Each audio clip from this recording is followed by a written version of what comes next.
Welcome back, everybody. This is lesson 4 in the Djembe for Beginners course, or beginning djembe, however you want to say it. I'm Kalani. This is World Drum Club. Now, you have gotten a fair amount, I hope, of mastery with bass, open tone, which we call tone, and slap techniques and sounds on your drum. You know how to hold it. You know how to sit. I'm going to talk about posture and things a little bit more in this video and give you a tip on how to hold on to your drum a little bit more easily.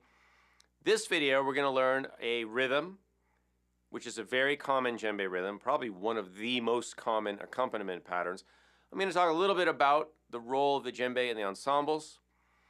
And then I'm going to introduce you to a tone naming system that is actually not coming directly from djembe culture, but is out there and used. It's talked about, it's in books, it's on videos. You may run into it, so I wanted to share that with you so you know what it is. And then you can use it if you want. All right, so we have a lot to cover. Let's get started. So right off the bat, I want to develop our posture a little bit more and just talk about a couple things. So one is shoulders, the other is low back. And I'm somebody that struggled with low back pain, probably from, just slumping over, probably not at the drum set so much or drums, but at the computer. But all of this relates to sitting posture. Now, when we play the djembe, we're using a drum throne, right, or a drum stool, which is a simple padded stool, usually doesn't have a backrest. And I don't recommend that you play with a chair that has a backrest, not only because you don't need it, but because you shouldn't be sitting back there like that. You shouldn't be leaning back when it's time to play the drum. I always ask my students, and I practice myself, sit forward in a chair. If you're on a drum throne, you just sit on the drum throne. But if you're on a chair, sit forward. Keep a low curve in your keep a curve, well, a low curve in your back or a curve in your low back, and make sure that you've got that little curve there. That's to keep a lot of the strain off of your low back muscles. The other part of that is shoulders are down but moving back, right? Not like rounding. Because if you round your shoulders, that's going to put more weight forward and it kind of collapses your chest. Everything kind of curves inward and closes in. We want the opposite, especially when we start standing and playing. We want to be open, especially if we're singing or doing things like that where we need lung capacity. But right now I'm focusing more on posture, so you avoid developing any low back pain or discomfort, and you just have good playing posture and good posture in general. All right, so I think we covered that. Shoulders down and back, low back, a little curve in it. Stick your butt out a little when you play. Be proud. All right. Let's move on to the rhythm part. We're going to incorporate the slap and tone into this rhythm, and then I'll show you a variation that incorporates the bass as well. All right, we'll get to that towards the end. This rhythm is nicknamed, it's not an official name, it's nicknamed Passport. I don't know why, don't ask me. It's just, if you look it up, there'll be people saying, oh, here's how to play the Passport rhythm. It's a simple accompaniment pattern. It sounds like this. I'll play it with the shake hat and the break. And I played it at the beginning of the video, but here it is again.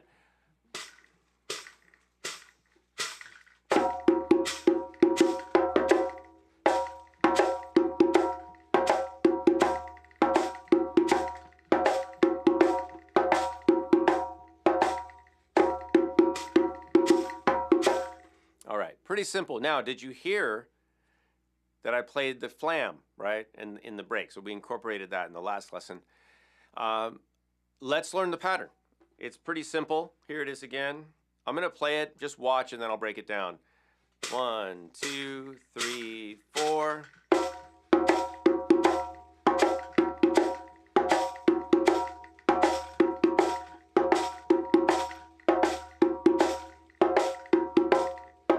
Here it is overhead. 1, 2, 3, hey.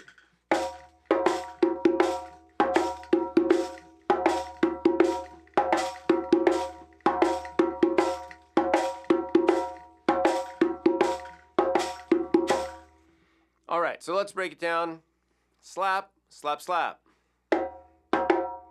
And notice that I'm leading with my dominant hand, right? Because this is on beat 1. 1 and 2. So let's just practice that much. 1 and 2.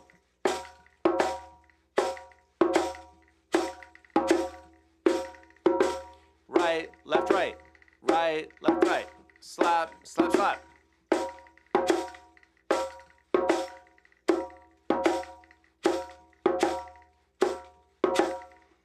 We're 3/5 of the way there.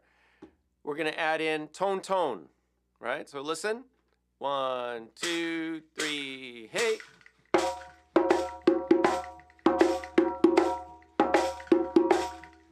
Tone, tone. Tone, tone.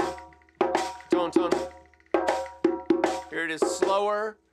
1, 2, 3, and 40, and 1.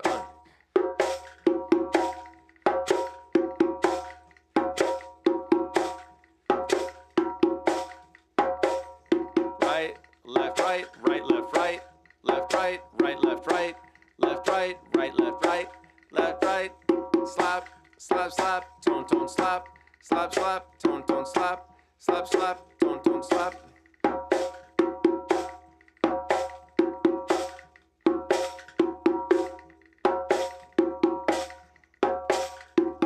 Let's go to the side view a little faster. Here it is with the break.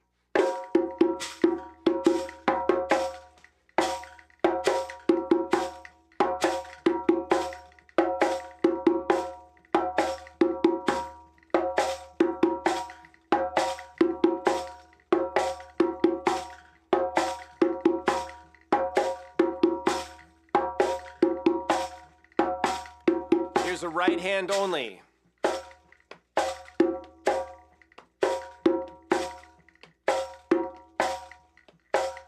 Brap, beam, beam, beam, be right hand only.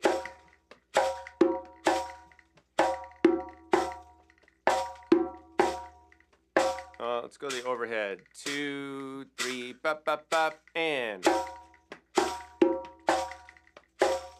tone, slap, tone, slap, slap, tone, slap, slap, tone, slap. Down beats, right? Major beats. Let's add the left.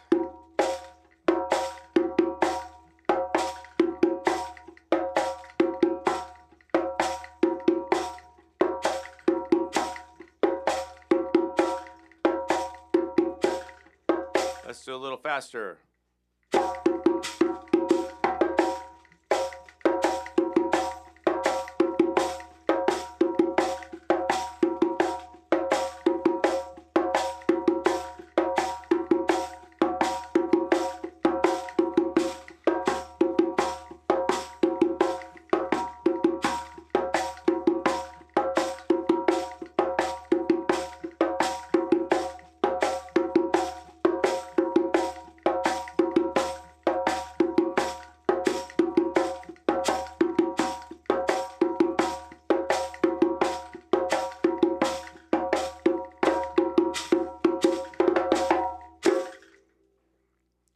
I can hear my handpan or cymbals and gongs going crazy back here.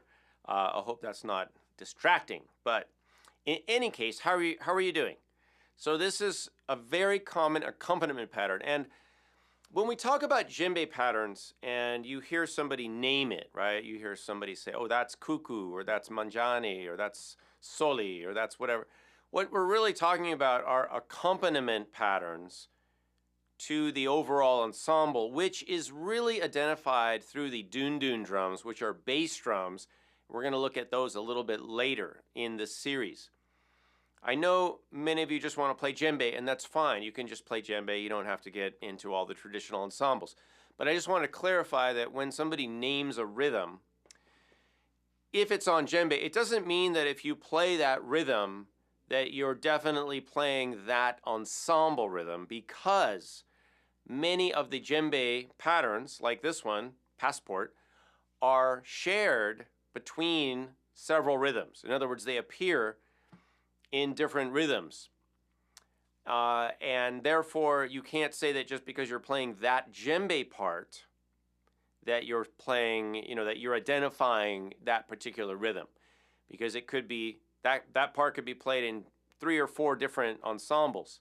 These are just, most of the djembe patterns are not that identifiable. They're not that specific. They're general patterns that are thought of as accompaniment to the dundun patterns. It's the dunduns that really identify the rhythm, whether that's kasa or foli or sofa or whatever it is, cuckoo. So now you know that.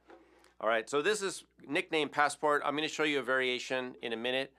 Let's go to the other main topic of this video, which is a what we call vocable system, and that was developed not specifically for djembe, but for hand drumming in general. And this was developed by a Nigerian singer / drummer named Babatunde Olatunji. And Babatunde Olatunji, in addition to publishing music, and you can go and listen to his Drums of Passion CD and other CDs, or, well, record. They used to be LPs, now they're, I guess, streaming. But go check it out, Babatunde Olatunji. He's kind of like the father of world drumming in the US, because he developed a lot of this material in the US, not in Nigeria. He was actually in Washington, D.C. early on, trying to become an ambassador, and ended up becoming an ambassador of music, and spent a lot of time in the Bay Area, played with a lot of the Grateful Dead guys, Mickey Hart and Carlos Santana, Jerry Garcia, those guys. Did a lot of cool stuff, published some music that I've recorded. A lot of people studied with Baba, and they play his music, and he has a really nice legacy. He developed this teaching system and identifying system to make it easier to communicate drum tones, the 3 main tones on the hand drums, djembe, ashiko, congas. You can use it on any drum. And I want to clarify that Babatunde Olatunji is not a djembe player primarily. He was Nigerian. Djembe is not from Nigeria. He was a hand drummer. He was more of a singer and composer, really. And he played these giant drums. They look kind of like big, like tubes, ashiko, I guess you could call them, or makuta drums. They're just, I don't know what the name of them were, but they're not djembes. He did have djembe players in his ensembles. But his ensembles were a conglomeration of lots of different influences. So he's not representing djembe culture. However, a lot of people adapted his system and do teach it and use it in the teaching of djembe. I've done that. One of my djembe teachers used his system. A lot of people use the system. So I want you to know what it is. So when you see these terms and you hear people talking about it, you know what they're talking about, all right? So his system is called the Gundun Godo Pata system, or Gungo Pa, Gundun Godo Pata. Let's explain that. It's pretty simple. So I'm going to go to the overhead. What he did is he said, for the bass tone, instead of calling it bass, let's name each side. So your dominant side, your hand, or you could say right, left. I'm just going to say dominant, non-dominant, or your lead hand is gun. Gun, go. I'm sorry, gun, dun. Gun, both the U sounds. Gun and dun would be your lead and your other one, your other hand. Gun, dun, gun, dun, gun, dun, gun, dun. So if you say play gun, gun, gun, dun, gun, you're not only communicating the rhythm, but you're communicating which hand to play when, right? Goon, goon, goon, doon, goon, goon, goon, goon, doon, goon, or right, right, right, left, right, if you're right-handed, right? Okay, so that's basically it. Now you can guess that we have go-do, right? Goon, doon, and look at the similarity. We're replacing an O, we're replacing the U with an O, and we're shifting to G instead of D. So D's are for the low notes. Goon, I'm sorry, yeah. Did I say goon? Okay.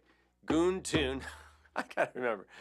We're staying with G. Go, do. We're replacing UN. We're replacing the UN with an O. Goon, doon, go, do, right? Lead, other hand. I don't use this system, that's why I can't remember it. Gun, dun, go, do is right, left, open tones. Go, do. Remember, O for open. Go, do. Go, do, gun, dun. Go, do, gun, dun. And then pa, ta. Now we're going to A and a P. This is where the first sound changes. Pa, ta. Right, left, slap. Pata, pata, pata. Godo, godo, godo. Gundun, gundun, gundun. All right, that's it. It's not complicated.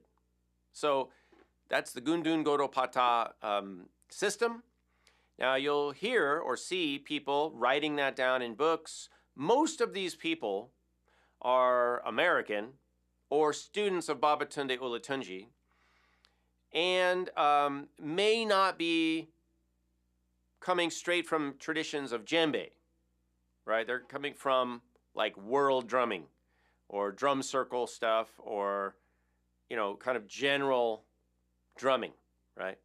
And most of these people that use this system are actually not from West Africa either. They're mostly, you know, Americans. Nothing wrong with that. I'm just saying that's that system. There are other people, usually when there's a West African teacher, like Mamadi Keita or Famadou Kanate or whoever, they don't use that system because they just say, you know, like, bada bidi bidi bidi bidi, gotta giddy giddy giddy, or they have some other vocable, and the vocables are not codified. That is not there's not an official vocable system that is coming from West Africa like all the djembe people use. That's not the case. It's really just teacher by teacher, and it can change, and everybody has their own kind of version of it. So djembe traditionally, in the traditional culture, Susu Malinke, they do not have a codified vocable teaching system like Gundun Godo Pata or like the Indian system of Solkatu or Konakol, actually, where they're vocalizing specific sounds, all right? However, that being said, the Gundun Godo Pata method or the system is useful. I don't particularly use it very much. I don't think it's necessary for what I do, but if you want to write down patterns or take notes or communicate with other people, or you just want to read a book and understand what somebody wrote in there, or you're online and you see that, good, it's going to work for you, all right? So let's go now to the last part of this lesson, which is a variation on the passport rhythm, and we're going to add the bass tone. So this will be a rhythm pattern now that uses all three tones, slaps, opens, and bass, all right? So listen, and then I'm just going to show you what I'm doing, all right? So here is I'll do the regular pattern, and then I'll do the pattern with the variation.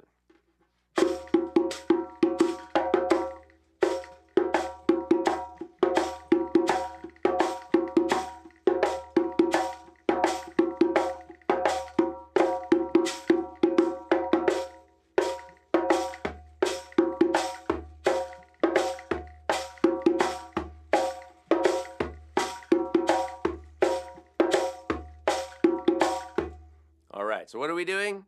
Let's go. So the first thing we're going to do, it's kind of like taking the pattern and separating it with a bass tone. So the first thing we're going to do, it's like the beginning. All right, so that's the same. Ba, ba, da. But then we immediately do a bass.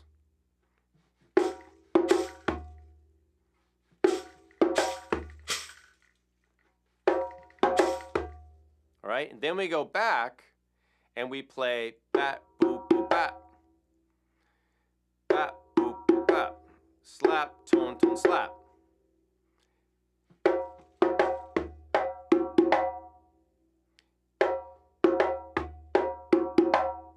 And then another bass. All right, so I'm just gonna, let's focus on the first part.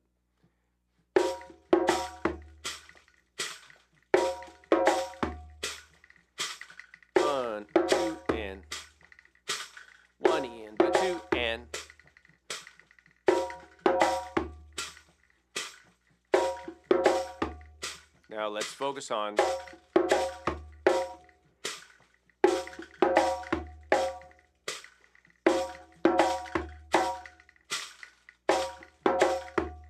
Let's add a little more.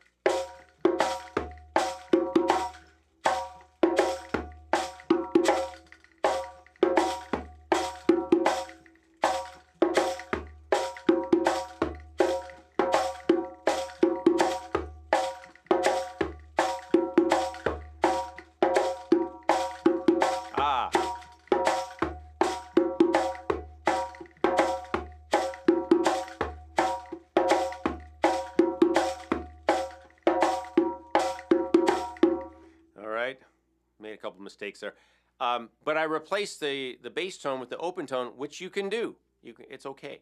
So these are accompaniment patterns. I will put notation for this below this lesson in Patreon, and of course, I want you to practice now. So you can research Gundun Goro Pata, research passport rhythm. There's other people that have done videos on this, and what you can do also is look for this pattern in some of the notated ensembles, which I have a couple here on Patreon and in my videos. As you go listen and get resources and go scour the interwebs and get books and things, you will find this pattern appearing in several different iterations, different named ensembles. So don't be confused when you see that and you're like, oh, they're using this in cuckoo or casa or whatever, but now I'm seeing it over here. I thought that was this rhythm, right? Just because an accompaniment pattern is used in a certain ensemble named dance rhythm. See, these are for dances. The ensembles are for dances and songs and events. So it's not like every djembe part is named that, if that makes sense, right? The djembe parts are just, they're accompaniment parts. They're not the main part. I hate to tell you. You thought you were playing the main instrument. You're actually playing an accompaniment instrument. The main instruments are the dunduns, and then the djembes will play accompaniment and solo. And the soloing is really important. But the solos don't have names, right? The dances have names. The songs have names. The event has a name, you know. But the actual djembe rhythms, not so much, all right? So even though you might learn it within the context of a named ensemble, it doesn't mean that that's the only place it appears. And there could be variations, and there are variations of those ensembles, especially when it comes to the djembe patterns. So don't get married to, like, this is the right way to do this, and my teacher showed me that way, and you're doing it wrong. And there's a lot of those people out there. Don't be one of them, all right? Just make music. Have a good time. All right. As always, let me know if you have any questions by messaging me, and go practice. Have fun. I'll see you in the next lesson.